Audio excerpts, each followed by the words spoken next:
Pessoal, nesse vídeo aqui eu vou analisar o balanço de um banco médio que emite CDBs aí nas plataformas e que o pessoal às vezes não tem a ideia real do risco que é estar entrando nesse tipo aqui de investimento.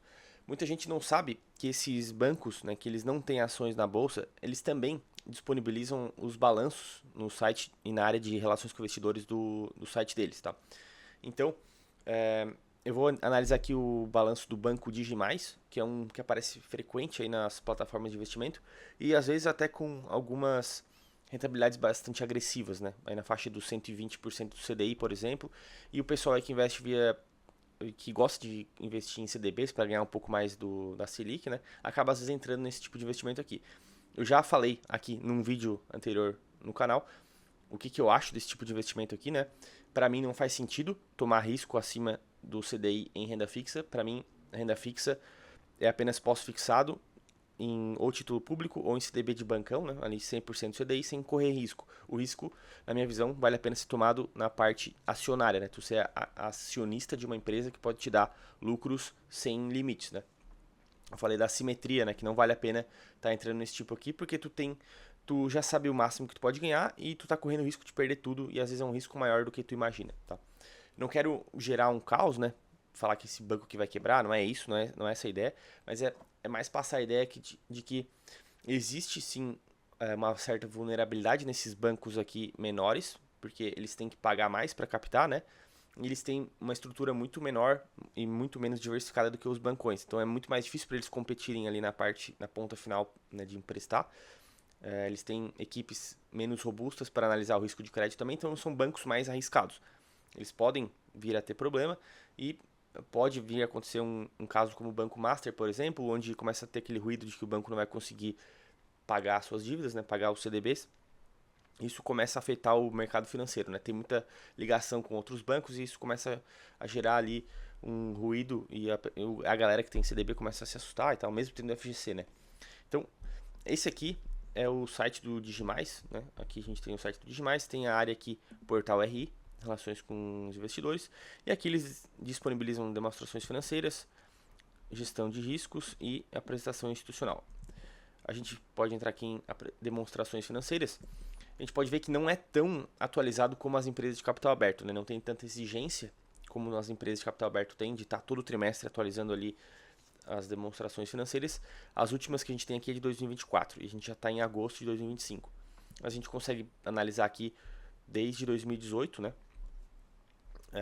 As demonstrações e tem aqui até o primeiro semestre de 2024 e o segundo semestre de 2024.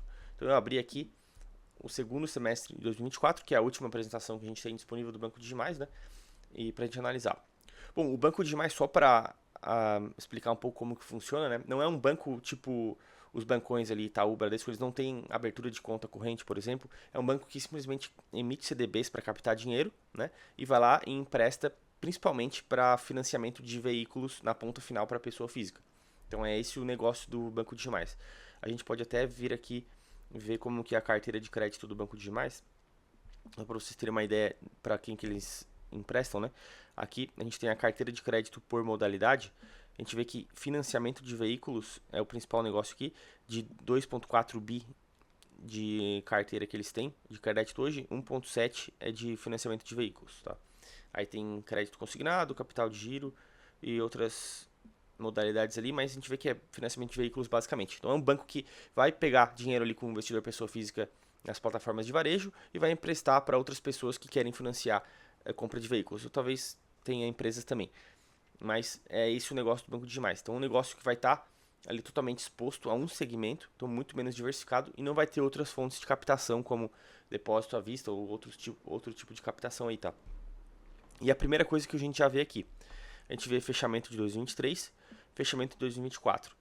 Já chama atenção aqui que a carteira de crédito já está caindo bastante. Era 2,8 bi o tamanho da carteira de crédito, final de 2023, e já caiu para 2,4 bi final de 2024. Então, de um ano para o outro, o tamanho da carteira de crédito já reduziu bastante. Tá? Então, já mostra que o banco já está numa descendente. Vamos olhar aqui, então, o balanço para a gente ter uma melhor ideia dos resultados do Digimais.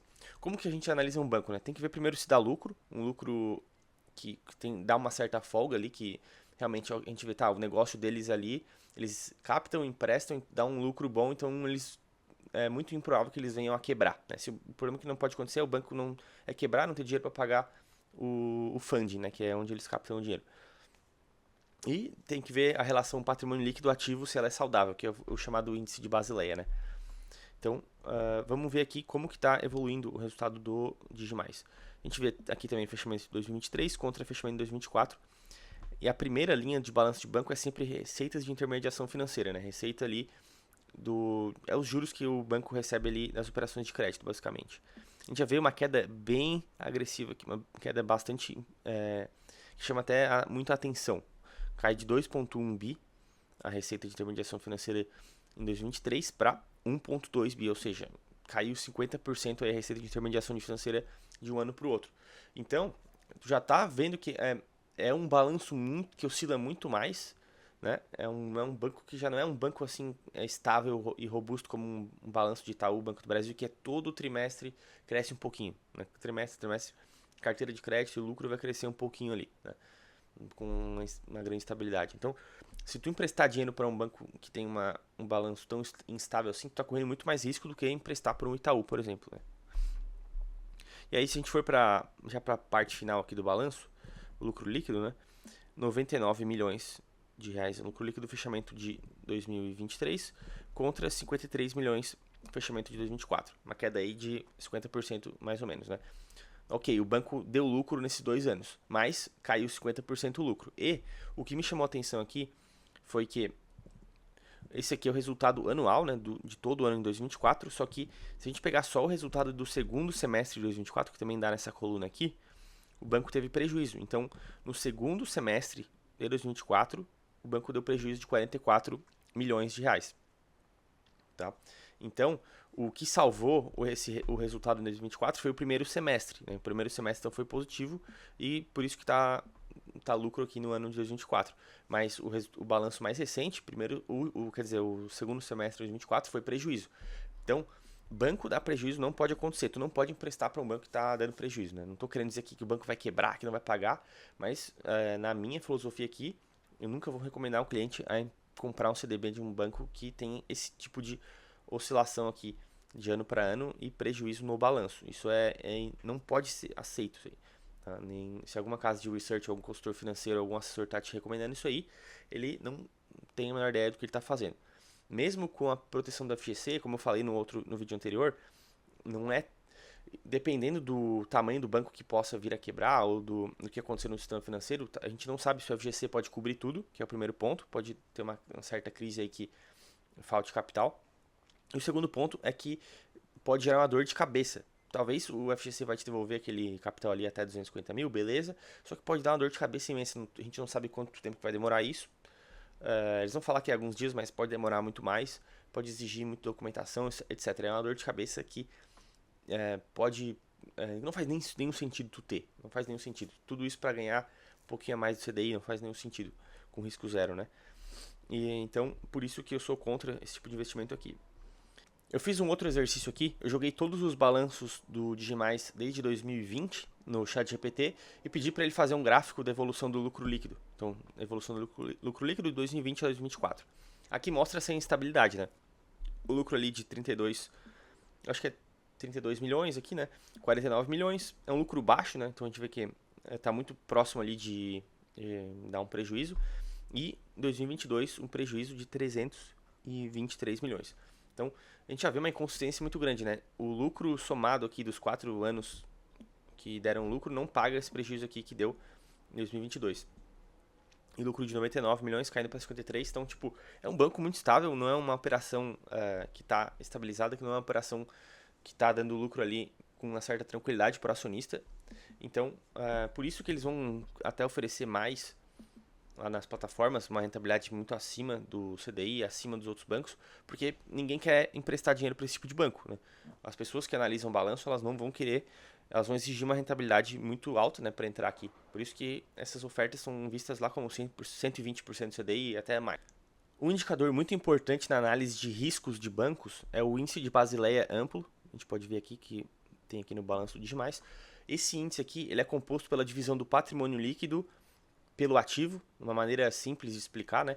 Então, quanto maior, melhor esse indicador, né? Significa que o banco tem mais patrimônio líquido ali, mais reserva de lucros acumulada, mais reserva de capital próprio, pelo que ele tem emprestado, né? Ali no ativo dele. Então, se der algum problema de mercado, se o banco errar ali na análise de risco dos clientes que ele emprestou, então ele tem mais capital ali para cobrir, se ele tiver muita inadimplência, se tiver gente que não está pagando os empréstimos, etc, né? E aí o Banco Central ele coloca um limite mínimo, né, para esse Basileia. Então os bancos para poderem operar no Brasil tem que ter um Basileia mínimo que, se eu não me engano, está em 11%. Então os bancos têm que ter acima de 11% nessa relação patrimônio líquido ativo, né? Aqui a gente tem o índice Basileia amplo do Digimais, eles colocaram final de 2023 era 16%, caiu um pouco para 15,63%. O primeiro ponto negativo é que está caindo, né? Significa que o banco perdeu um pouco de segurança, mas esse indicador aqui ainda está acima do mínimo exigido pelo Banco Central e está próximo aos bancões ali. Então, nessa parte aqui, mostra que o banco tem uma certa capitalização, então ele talvez não está correndo esse risco de quebrar em breve, né? Mas ele se mostra vulnerável pela oscilação de resultados, né? Trimestral e anual.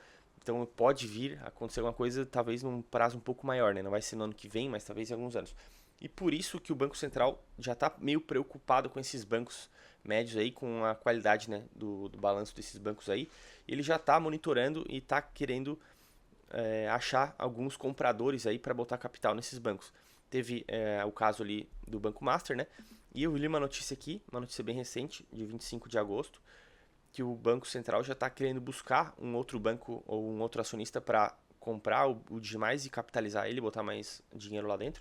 E o Nubank apareceu como uma das opções. O Banco Central até fez uma reunião, chamou o Nubank para conversar, para ver se o Nubank teria interesse ali em capitalizar o Digimais, mas pelo visto aqui isso não andou muito ainda e está em tratativas. Então, em breve aí talvez algum player aí, eu vi que alguns acionistas da Ambipar também queriam entrar, então algum player aí pode vir a capitalizar o banco Digimais e deixar ele um pouco mais seguro, né? Provavelmente eles vão botar capital lá, essa relação aí de patrimônio líquido ativo vai até aumentar e o banco vai ficar mais seguro, né? Ele vai poder até tomar menos risco, emprestar para alguns clientes ele vai deixar de emprestar para alguns clientes ali que são bem mais arriscados, talvez, né? E aí talvez ele consiga ter uma lucratividade mais estável, talvez menor, mas mais estável, né? E aí até captar mais barato, né? Em vez de botar lá na plataforma 120% do CDI, vai ter 108, 110 talvez. Isso pode acontecer. Então, o que eu estou vendo é que talvez a gente vai ver menos ofertas desses bancos médios agressivas nas plataformas, vai reduzir um pouco, né? Porque o Banco Central já está tentando aí capitalizar esses bancos, restringir um pouco, e aí isso é bom para o investidor, né? Vai ter uma carteira para o pessoal que investe em CDB, acabar tendo uma carteira mais saudável, né? E não vai ter assessor de investimento aí talvez recomendando esses CDBs aí de banco arriscado, né? Talvez isso aí vai acabar um pouco, vai reduzir aí nos próximos anos. Beleza? Então essa aí era a ideia do vídeo, mostrar para vocês aí um balanço de um banco médio, como que se acha, né? Eles têm ali as áreas de relações com investidores também. E se tu tá pensando aí em investir em CDB, eu recomendo. Primeiro que eu não recomendo investir em CDB de banco médio, mas se for fazer isso, né, recomendo abrir o balanço e olhar se esse banco está dando lucro e se ele tem um Basileia ali robusto para tu dormir tranquilo, né, não tá correndo nenhum risco de dor de cabeça. Beleza? É isso aí, então, pessoal. Peço aí só para dar um like, se inscrever no canal aí. Quem tiver interesse na nossa mentoria, é só clicar e me chamar no WhatsApp. E quem tiver interesse na nossa carteira investir via fundos, é a nossa carteira recomendada com os melhores gestores do Brasil. É uma carteira que está dando 200% do CDI nos últimos 5 anos. É um produto muito acessível aí e garanto que é muito melhor de qualquer casa de research aí que faz bastante marketing, etc. Beleza?